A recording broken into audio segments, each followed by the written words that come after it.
Please pray with me. Gracious and loving God, may the words of my mouth and the meditations of all of our hearts be acceptable to you this day, our rock and our Redeemer. Amen. So this is my other Bible. This is my poor little big book of Alcoholics Anonymous that is falling apart.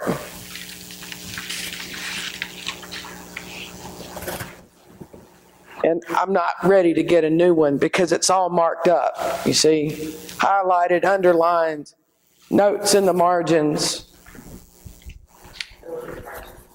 These are priceless. That's right. So this morning, I want to talk to you about something that is so near and dear to me. And it comes on page 85. It says, we are not cured of alcoholism. What we really have is a daily reprieve, contingent on the maintenance of our spiritual condition. Every day is a day when we must carry the vision of God's will into all of our activities. How can I best serve thee? Thy will, not mine, be done. These are thoughts which must go with us constantly.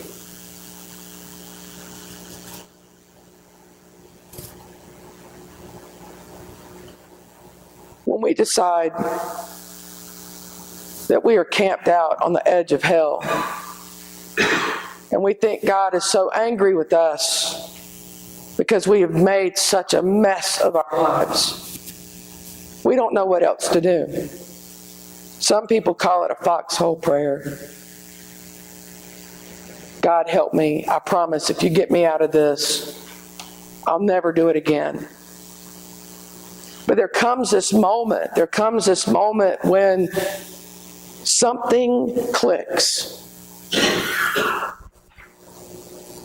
and the light breaks. And we suddenly realize that God was never the enemy, that we were our own worst enemy, that the choices that we made had consequences, and we didn't like the consequences, we didn't want the consequences, but we didn't have a choice but to accept the consequences. And we make that step, and we finally decide that recovery is where we need to go, that we need to do something different, we need to change the direction of our life. We come crawling into a 12-step meeting, and we sit around this table with a bunch of other addicts and alcoholics. And I'm telling you, it's frightening. It's scary. Because now I'm around a bunch of people that I don't know, and there's this expectation that I'm supposed to tell these people what's going on with my life. I don't even know what's going on with my life. How am I supposed to tell you what's going on with my life? You listen. You hear people read all these things at the beginning of a meeting, and you hear them go around and introduce themselves, and proudly they proclaim that they're in recovery, that they're an addict, they're an alcoholic, they're a gambler. And you think, God, how can they admit that to a whole room full of people? And then they come up to you and they tell you, you know what, you can do this. And if you don't ever want to drink and drug again, you don't have to. You don't have to. Just keep coming back. And one day at a time, you can string together a little bit of recovery, a little bit of hope. One day at a time. And if one day at a time doesn't work, cut it back to 1 hour at a time. And if that doesn't work, count the minutes. I remember the first night I went to a meeting, my first ever meeting. The meeting started at 8. I got there at 7. I was scared because I didn't know what to expect. I didn't know what to expect of myself or of anybody else. I didn't know what meetings were like. And at the beginning of this meeting, when it came around and it was my turn to say my name and who I was, I didn't know what to say. And all these women got up and they came over and they put their arms around me and they told me, if you don't want to use again, you don't have to. Just keep coming back. It does get better. And I found meeting after meeting after meeting, and one day turned into 2 days, turned into 3 days. Before I knew it, I'd been clean a whole week. I could remember being clean a whole week for years.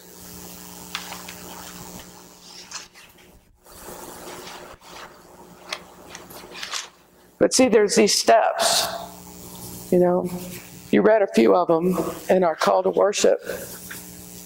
We admitted we were powerless over, fill in the blank, that our lives had become unmanageable. That's step number one.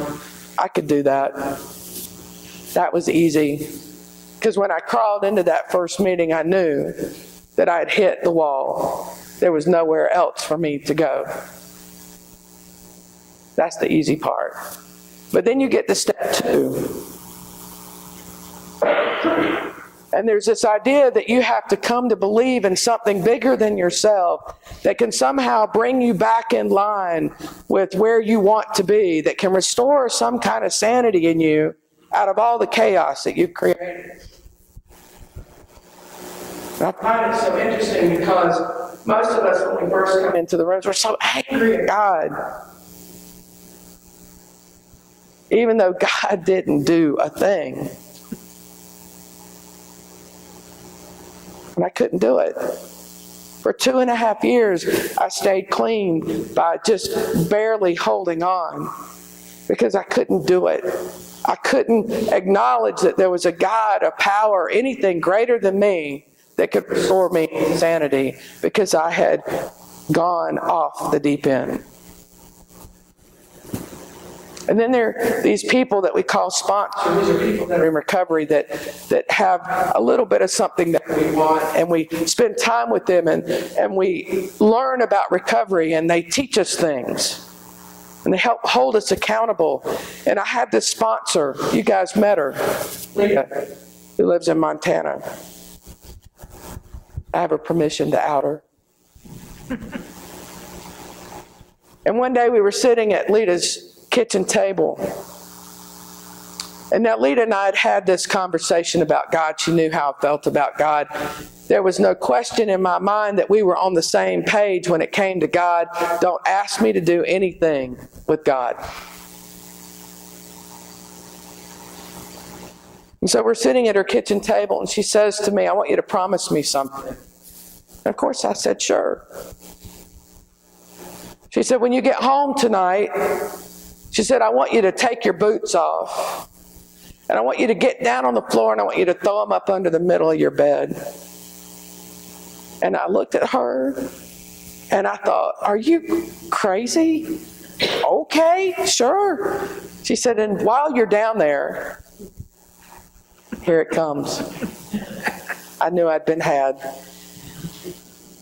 While you're down there, I want you to thank God for keeping me clean and sober today. I called her everything but a child of God. And she was unfazed. And she said, oh, and in the morning, I want you to get back down on the floor and dig your boots out from under the bed, which she knew I had to do because at that time it was the only pair of shoes I owned. And while you're down there, I want you to ask God to keep you clean and sober today. I said, all right, I'll do it. She said, oh, and I want you to do it for 30 days. Gee, thanks. Don't do me any favors here. So at the end of the 30 days, we talked about this. And I said to her, I need you to know that this doesn't work. Doesn't work. I don't like it. I'm not doing it again. She said, really? I said, yeah, I promise you it doesn't work. She said, well, are you clean? I said, well, you know I'm clean. So you clean today? How about yesterday? Yeah, you know I was clean yesterday. And literally, she walked me back through the last 30 days. And after just this exhaustive conversation about, yes, I'm clean, I've been clean, she finally asked the quintessential question, how do you know it wasn't God? And I knew in my spirit, I knew in my gut that I didn't know. And I had to be honest about that. I didn't know. I didn't know if it was God that helped me stay clean. And I had to also be honest that something had changed in the last 30 days. And so I began to throw my shoes under my bed every day for the next 10 years. And that 2-second, God help me stay clean and sober, God, thank you for keeping me clean and sober, turned into 2 minutes, which turned into 30 minutes, which turned into an hour. And with every moment that I spent with God, I began to understand what the steps were really asking me to do. They were asking me to reorient myself in a different direction. I had gone this way for so long, and it was the only thing I knew. It was the only behavior that I knew. And the steps were telling me I had to turn around. This is what repentance is all about. It's to change course, to change direction. And I needed to go in this direction. So finally I got step 2, and then it was on to step 3 that we actually turn our will and our life over to the care of God as we understood God. I didn't know about turning my life over to anything, so I thought, until my sponsor said, well, you didn't have any trouble turning your life and your will over to the drugs and alcohol. It's the same thing, only though in a different direction. And I got it. And I started working the steps, and then it came to that 4th step, making that searching and fearless moral inventory of myself. I wrote about a page of baloney, and I took it to her and I handed it to her. I said, I did my 4th step. I was so excited. And she looked at it and she threw it back at me and she said, that's not a 4th step. Not even close. But there was a moment in this conversation that I broke. Because see, I think I was still trying to do things the way I'd done them on the street. I was trying to do things halfway, just enough to get by. And what I discovered is you can't do the steps that way, because half measures availed us nothing. It doesn't help us to do anything halfway when it comes to recovery. And in every meeting, I kept hearing these promises being read, promises that I read to you. If we were painstaking about this phase of our development, I thought, man, I want this stuff. I don't want to be afraid anymore. I want to know that God is there doing for me what I cannot do for myself. I want to feel these promises in my soul. And Lita kept telling me, you have to work for it. It's work. These are action steps. We don't rest. We keep moving forward. And right at the end of that is that little line, almost a throwaway, that says we're never cured. What we really have is a daily reprieve, contingent on the maintenance of our spiritual condition. This one sentence was a life changer for me, because I began to realize all the work that I was doing was leading up to this point. That the spiritual condition that I come to life with, that's what's going to make a difference for me and for countless others. If I don't do something every single day to make sure that I'm in line with God, not the other way around, not God is in line with me, but I'm in line with God, I'm not going to make it.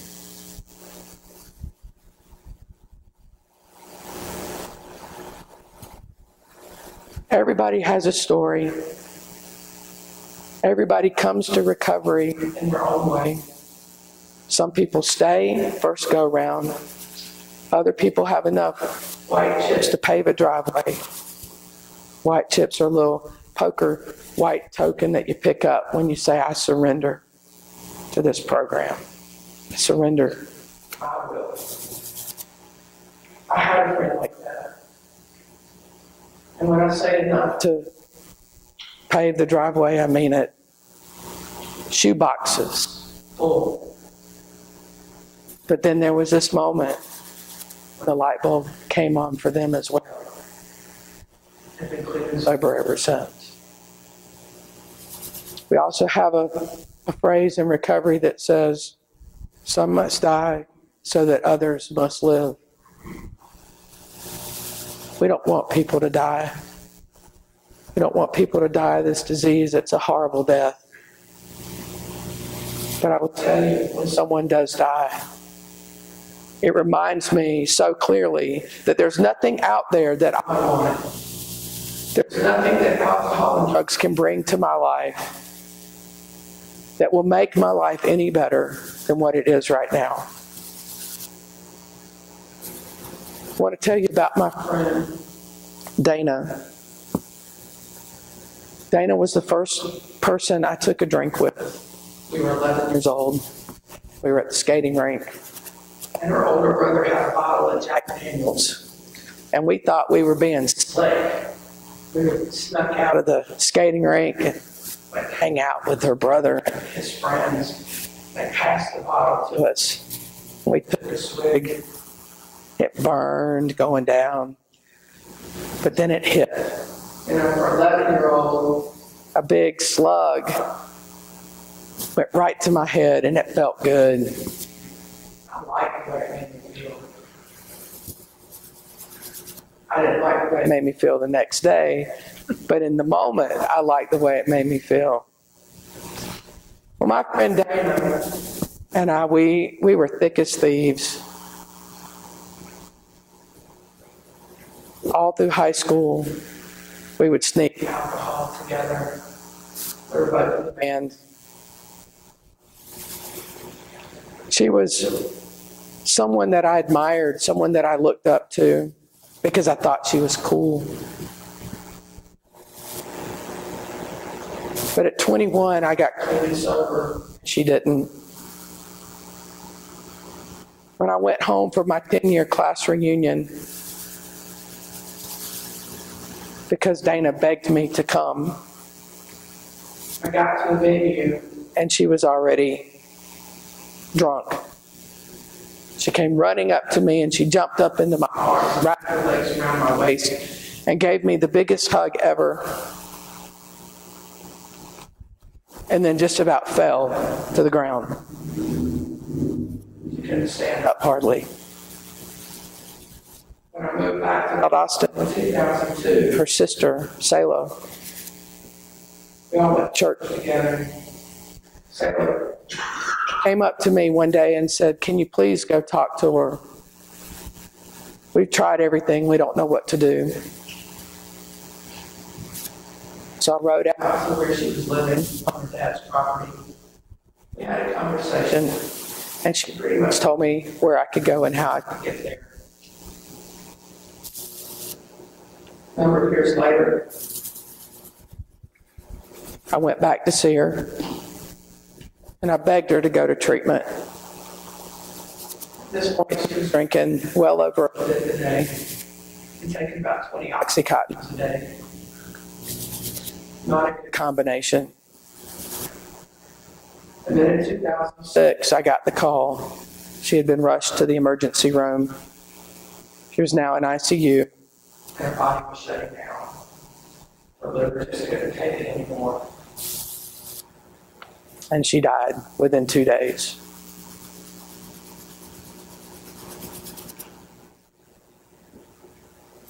Some days I feel a little guilty that I made it and she didn't.